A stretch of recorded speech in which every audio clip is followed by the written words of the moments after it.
Nazis were defeated, World War II was over. Russia and America were the new world superpowers. One country was communist, the other was for freedom. What war tensions really high was the Russian couldn't get some.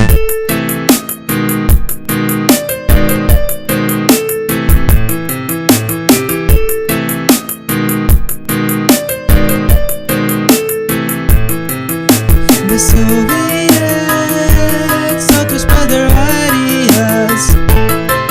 The Americans thought they were against us. Germany kept invading, so Russia made a buffer of communist countries against the former home of the Führer. USA saw this as spreading communism in Europe. George Marshall's plan sent planes with food and supplies to help the poor out.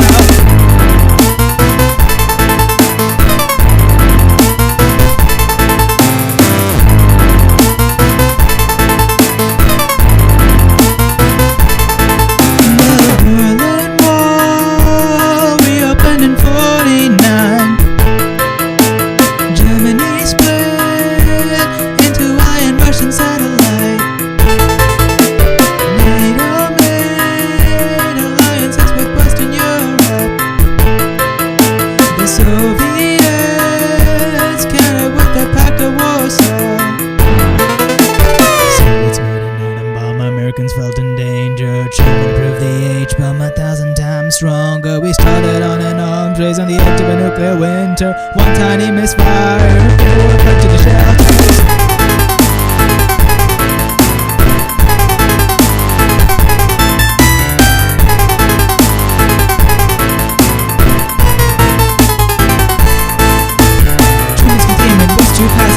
Wanted something much more massive. He sought to push all the democratic countries to fight against the most socialist parties, sending all the conventional armies fight in favor of a nuclear army. Turned out the Soviets copied us, fighting what it meant we'd all over the books. Colonies were out of style.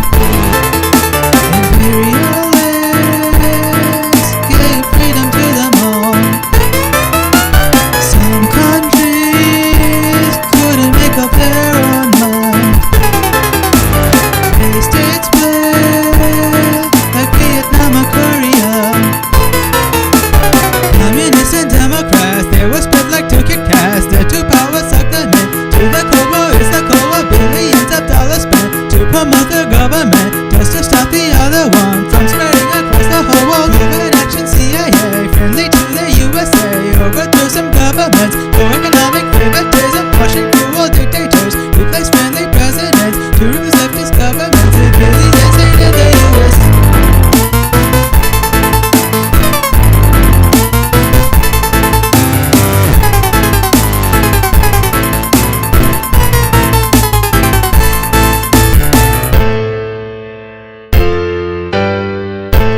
After the death of Stalin, there was a drop in tension. Khrushchev was favorable. He wanted peaceful coexistence. Suddenly Sputnik launched. America created NASA. This was the start of something. It was the start of the space race. Fidel Castro to Cuba. Communism next to us. Embargo race, no trade there. Anti-Cuban training started. Meanwhile civil rights came up. Martin Luther King Jr. Segregation came to end. Equality for races better. Carter went with Dayton Tay until Soviets invaded Afghan in '79. Embargo in New Orleans built up. Reagan was ex-Hollywood. Joked about the Soviets. Fear of Soviets would break down and no one took them seriously. Economics mentors class. There was deregulation of environmental protection. Economic prosperity, competition with the power. More military below. Ambitious programs for wars. Laser beams in outer space. Dictators got back up if they were gone. Marxists were considered evil. Gorbachev became the new Soviet leader. His reforms gave freedom that mimicked ours. Gorbachev decided NATO communism was bad, so armed forces were pulled from communistic lands. One by one they all fell, starting with Poland. The Soviet Union fell, and thus the end of the Cold War.